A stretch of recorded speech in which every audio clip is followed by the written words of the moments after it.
गुजरात के स्पीकर महोदय मेरे रिश्तेदार है और अनेक जगह जाने का, पार्लियामेंट में भी मेरे साथियों के साथ जाने का मौका मिला है। शायद ही कभी आप लोगों ने भी बहुत बड़ा लंबा अनुभव आपका मिला हो। आसन पर बैठे, विक्रमादित्य के आसन पर बैठे, जिनका किसी पार्टी से आसन पर विराजमान होने के बाद कोई लगाव नहीं होता है, कोई पार्टी नहीं होती है, वो सभी माननीय सदस्यों के लिए एक समान होते हैं। अगर उनके इतने व्यथित होने के बाद आंसू बह जावे और उनकी भावना जितनी आहत हो जावे, तो आप कल्पना कर सकते हैं कि एक माननीय सदस्य के व्यवहार से, उनके शब्दों से और एक इंडियन नेशनल कांग्रेस के प्रदेश के अध्यक्ष द्वारा किए गए इस व्यवहार से अगर सदन का आसन, विक्रमादित्य का आसन हिल जावे और आंसू बह जावे, तो इससे निंदनीय बात नेशनल पार्टी के प्रदेश अध्यक्ष और उस पार्टी के यशस्वी मुख्यमंत्री जी को ये पता लगा और वो देखा कि अध्यक्ष जी बहुत ही व्यतीत है, तो वो तुरंत अपने सारे कार्यक्रम निरस्त कर अध्यक्ष जी के वैसे में गए, उनसे क्षमा याचना की और उनसे कहा, साहब आपके साथ जो दृश्य हुआ है, आपके साथ जो अपमान आपका करने का प्रयास किया, वो अपमान आपका नहीं है, वे अपमान विधानसभा के माननीय सभी सदस्यों का है। विक्रमादित्य कुर्सी पर विराजमान के अध्यक्ष का कभी अपमान नहीं होता है, लेकिन हम सब माननीय सदस्यों का है, 8 करोड़ की जनता का है। मैं आपकी मार्फत एक निवेदन और करना चाहता हूं। पूर्व मुख्यमंत्री माननीय अशोक जी गहलोत यहाँ से 100 मीटर के दूर पर अनगलत बातें कर रहे थे, गलत बातें कह रहे थे, दूसरे लोगों के कहने से गलत बातें कर रहे थे। अगर उनके मन में अगर होता कोई आसन के प्रति मान और सम्मान होता, तो जैसे हमारे यशस्वी मुख्यमंत्री जी तुरंत वहां गए, वैसे वो भी अंदर आके कह सकते था, ठीक है हमारे सदस्य ने गलत शब्दों का प्रयोग किया है, फिर भी हम सब मिलकर के विधानसभा में गतिरोध दूर करने का प्रयास करेंगे। लेकिन इतना होने के बावजूद भी वो राजनीतिक प्रतिद्वंद्विता को पालते हुए, वो भी आसन के प्रति, हमारे प्रति राजनीतिक प्रतिद्वंद्विता पाले, हमें कोई ऐतराज नहीं। हमारा मत है कि होता है, हमारे राजनीतिक विचारों की लड़ाई होती है, वो हमको स्वीकार है, हमको वो गाली बोले हमको स्वीकार है, लेकिन विक्रमादित्य के आसन के ऊपर इस तरह का लांछन लगाना, इस तरह के शब्दों का प्रयोग करना, मैं तो धन्यवाद दूंगा आपको, प्रिंट मीडिया और इलेक्ट्रिक मीडिया वालों को। हम तो इस शब्दों का प्रयोग भी नहीं करते, लेकिन मेरे प्रिंट मीडिया ने हिम्मत करके उन शब्दों का उच्चारण वापस रिप्रोड्यूस भी किया है। आज के इतिहास में ये काला दिवस रहेगा हमेशा कांग्रेस के लिए कि इस तरह का आचरण कांग्रेस ने विधानसभा के अंदर किया है। मैं आपको विश्वास दिलाना चाहता हूं, मैं कल भी कहा था, आज पुनः कह रहा हूं कि अध्यक्ष जी के वैश्य में जो बात तय हुई उसको पूर्ण रूप से अंदर आ के पलट गए। और अगर आप में मेरा थोड़ा बहुत भी निवेदन है, मानिए जो अंदर हमारे थे साथी, उनको आप कभी भी बाइक से पूछ सकते हैं कि आपको ईमानदारी से बता दीजिए अंदर क्या हुआ था। कांग्रेस के माननीय वरिष्ठ सदस्यों से पूछ लीजिए, वो आपको स्पष्ट रूप से स्वीकार करेंगे कि यहाँ तय हुई और अंदर आने के बाद गोविंद जी टोडरा साहब उसे नट गए। कहीं बात नहीं थी कि मंत्री कोई माफी मांगे, बात ये थी कि पहले प्रतिपक्ष के नेता अपनी बात रखेंगे, वो कहेंगे घटनाक्रम के बारे में, फिर वरिष्ठ सदस्य को हमारे वो आपकी बात कहेंगे, उन्होंने दोनों ने बात कही, फिर मैंने अपनी बात कही। और अगर उनको ये पता होता, ये बात सही होती, तो वो खड़े होने से पहले कहते कि साहब इसको कोई मंत्री से मेरे से पहले बोल जावे या माफी मांगे।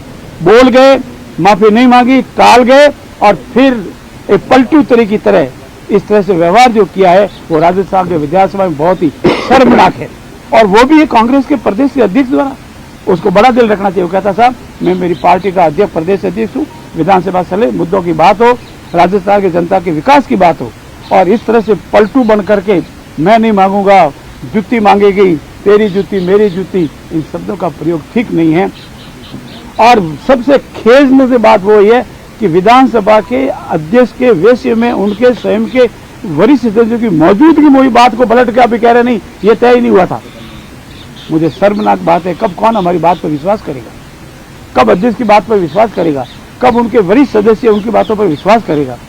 और मेरा पुनः आग्रह है कि हम राजस्थान की विधानसभा में जनता के मुद्दे उठाने के लिए आए, वैचारिक मतभेद के लिए अपनी अपनी बात कहने के लिए आए, लेकिन व्यक्तिगत लांछन, इस तरह की बातें करना पूर्ण रूप से शर्मनाक है। आज हमारे विधायक दल की बैठक में थी। हमारे सभी माननीय विधायकों में बहुत आक्रोश था, हमारी जनता में भी बहुत आक्रोश है, परंतु हमारे यशस्वी मुख्यमंत्री ने सबको शांत किया। नियमानुसार जो भी कार्रवाई होगी वो करेंगे, लेकिन हमको मर्यादा नहीं लानी है। हमको शब्दों में भी और आचरण में भी मर्यादा नहीं लागनी है।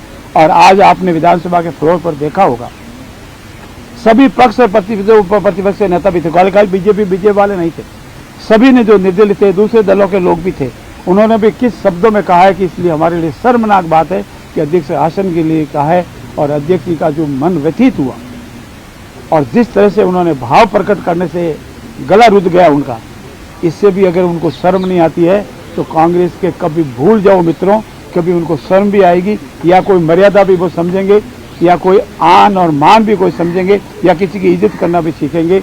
मैं पुनः इस बात के लिए पुनः आपसे सबसे निवेदन कर रहा हूं कि जो विधानसभा के अध्यक्ष के विषय में कल जो बात हुई थी, उनके कक्ष में जो बात हुई थी, उससे पूर्ण रूप से तय हुआ था कि गोविंद जी डोटासरा खेद व्यक्त करेंगे, मंत्री की कोई बात नहीं थी और पलट करके उन्होंने कल कहा है और आप मीडिया के भाइयों के सामने पूर्ण रूप से गलत बयान दे रहे हैं। मैं चैलेंज करता हूं उनको, अगर हिम्मत हो तो विधानसभा के वेशी में आकर के जो कांग्रेस के वरिष्ठ सदस्य मौजूद थे उनकी मौजूदगी में क्या क्या बतावे।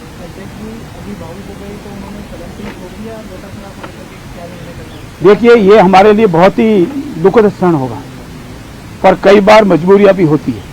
हम नहीं चाहते कि राजस्थान के विधानसभा के 202 सदस्य विधानसभा में नहीं रहे, लेकिन जो परिस्थिति बनी है और विधानसभा के माननीय अध्यक्ष जो भावुक हुए हैं और उन्होंने जो विधानसभा विषय छोड़ा है, हम नियमों की जांच कराएंगे। नियमानुसार हम कोई दुर्भावना से कोई कार्रवाई नहीं करेंगे, हम जो कुछ भी कार्रवाई करेंगे नियमानुसार करेंगे। और फिर मैं दोहराता हूं, भले हमारे सभी सदस्य भी बहुत आक्रोशित है कि उनसे कोई डायलॉग नहीं करना, कोई बात नहीं करनी है, फिर भी मैं मेरे दल का वरिष्ठ सदस्य होने के नाते उनसे बात करने के लिए दरवाजे मेरे खुले हैं। मेरे माननीय यशस्वी मुख्यमंत्री के दरवाजे खुले हैं, हमारे दल के लोगों के दरवाजे खुले हैं, परंतु तभी संभव होगा जब हम अपनी मर्यादा को माने, अपनी गलती को माने, खेद व्यक्त करें, माफ़ी मांगें और अध्यक्ष को इस संबंध में अध्यक्ष के कक्ष में जाके उनसे क्षमा याचना करें। उसके सिवा शायद संभव नहीं होगा और नियमानुसार जो भी कार्रवाई होगी भविष्य में करेंगे जिसकी आपको इत्तला मिलेगी। कठोर फैसला लेने के लिए भी मजबूर होना पड़ा तो मजबूर होंगे और वो कठोर राजस्थान के इतिहास में पहली बार होगा। इतना कठोर निर्णय भी हम लेने के लिए तैयार हो जाएंगे अगर ठीक नहीं हुआ मामला तो। धन्यवाद।